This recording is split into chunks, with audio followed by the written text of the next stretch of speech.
Good morning mga Kanorte. Welcome back sa aking YouTube channel. Ito po si Kanorte and welcome to my vlog. Kanorte, pasensya na po kayo at ngayon lang po tayo nakagawa ng panibagong video natin dahil sobrang busy po sa trabaho at isa pa po wala rin po akong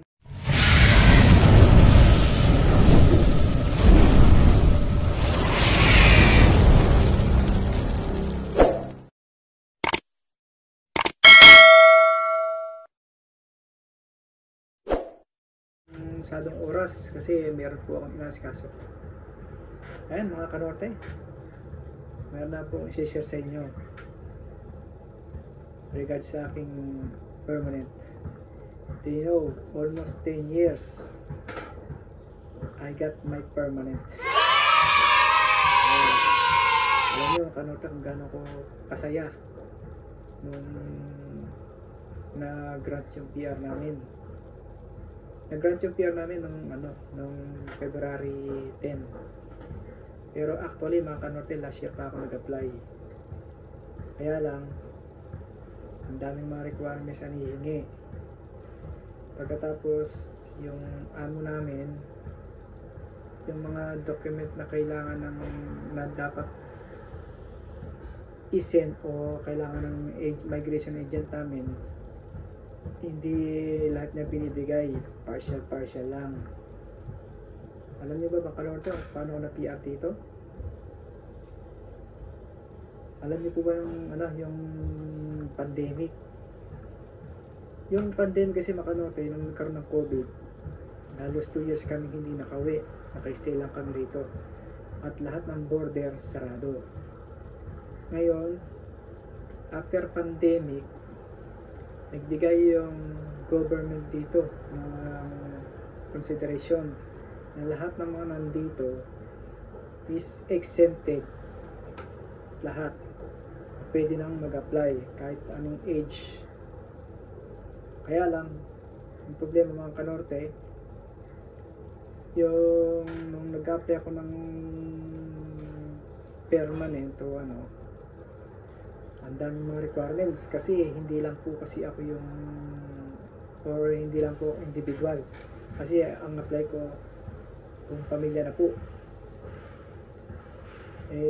Nung nag-pandemic po kasi niyon, nagkaroon ng exempted sa English. English ibig sabihin po yung IELTS, International English, pati yung PTE, parang ganoon na rin po yun.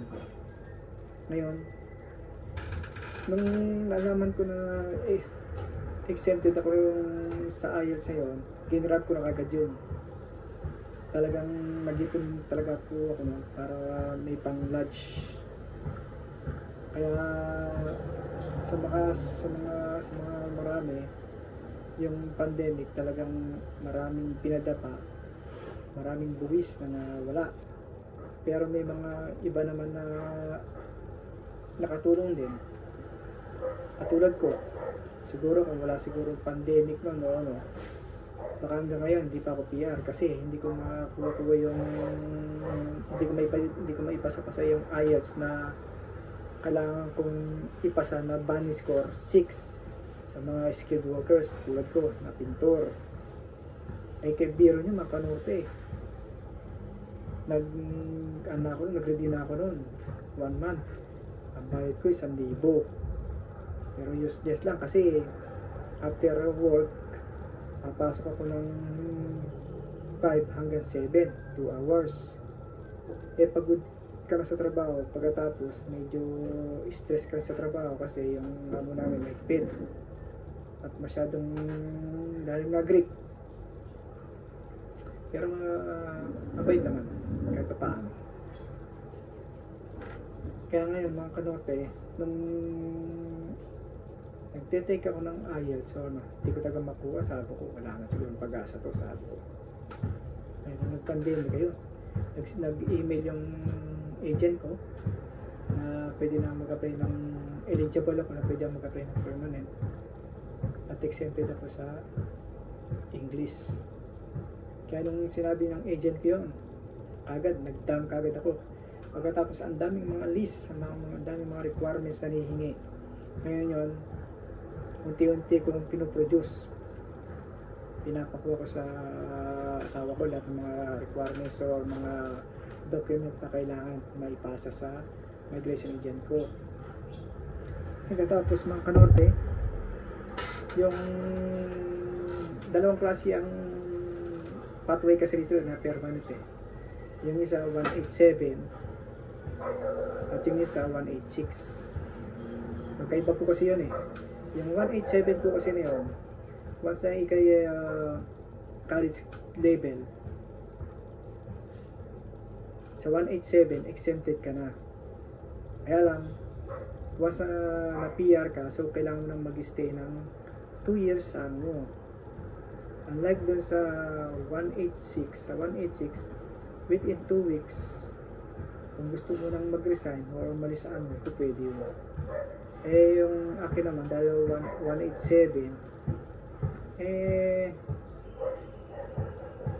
kailangan ko pang mag-stay sa trabaho namin. Tsaka siyempre kahit pa paano, nagpapasalamat din ako sa amo ko kahit na hindi man ako tinulungan sa financial, pero yung mga papers lang naman ng mas importante na-produce naman niya kahit na partial. Kaya mga kanorte, yun lang yung masasabi ko sa inyo. Huwag kayo mawalan ng pag-asa. Tsaga-tsaga lang at hindi lang yung puro sipag. Kailangan pag may sipag, tapos sipag at tsaga, kailangan samahan nyo rin ng faith, ng praise sa taas. Kasi yun talagang pinaka-importante mga kanorte. Kahit anong sipag mo, kung wala ka namang faith, wala ka namang, hindi ka nakakalimot ka sa taas, wala rin po yun. Useless lang po yun. Kaya mga kanorte, alam niyo ba, papakita ko po sa inyo para may proof ako na PR. Ito po mga kanorte. Talagang pinagandaan ko talaga ito. Ayan. Ay mga kanorte. Ayan.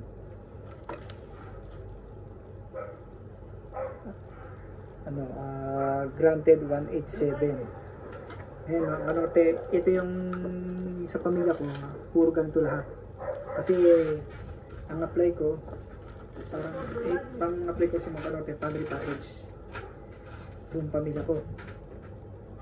Tapos ang nagastos ko, lahat nasa 15 mahigit.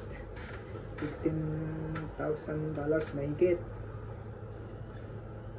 Pero awa naman Diyos, yung pinipray ko na mapiyara ko to, nagkatotoo.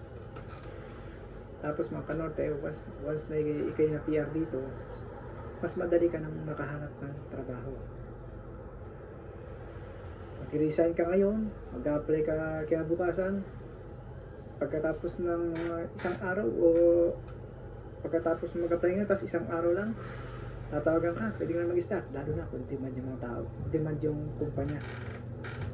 Unlike kasi doon sa working visa mga kanorte, ang daming proseso, ang daming nomination, tapos yung transfer ng visa, kaya medyo may katagalan. Pagkatapos, tsaka yung PR dito mga kanorte,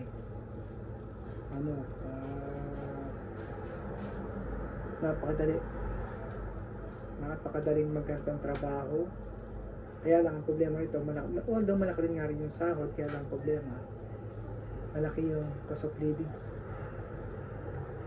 Ang sahod kasi ito mga kanorte, para sa atin, kinsenas katapusan. Minsan nga meron weekly eh. Kaya lang, kapag doon na yung pag nandito na yung pamilya ko, ang importante, tulong-tulong kami. Baka this coming this coming May, papunta na sila rito.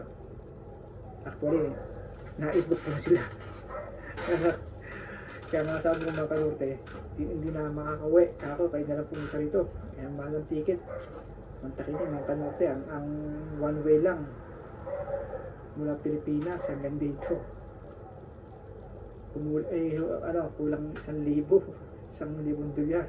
Ilan sila? 4. Tapos yung apo ko, hindi mo naman may sasama. Baka next year, doon ko siguro may apply para magkasama-sama na kami lahat dito. Ayan mga kanorte, yan lang po sa ngayon. At don't forget, subscribe to my YouTube channel at pakipindot lang po yung notification din para updated po kayo sa aking mga videos. Kaya mga kanorte, God bless, see you and bye!